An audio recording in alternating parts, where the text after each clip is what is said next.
Do you want Telegram to automatically delete your messages? Similar to Instagram and Viber's disappearing messages, Telegram offers an auto-delete messages option. I'll show you how to enable it in a chat. First, open Telegram and go to the chat with the contact where you want to enable auto-delete. In the open chat, tap on the contact's name at the top of the screen, and the contact and chat details will appear.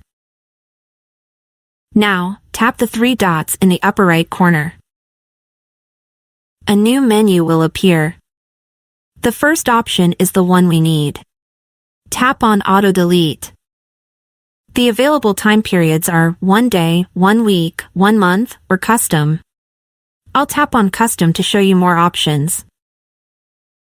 On the slider, you can see a wide range of available time options to choose from. Select the number of days or months that suit you best. I'll select 4 days. Tap the blue Set button, and your settings will be saved. To turn off this option or change the time, repeat the steps and select the appropriate option. Like this video if it helped you. Subscribe to our channel for more similar tutorials.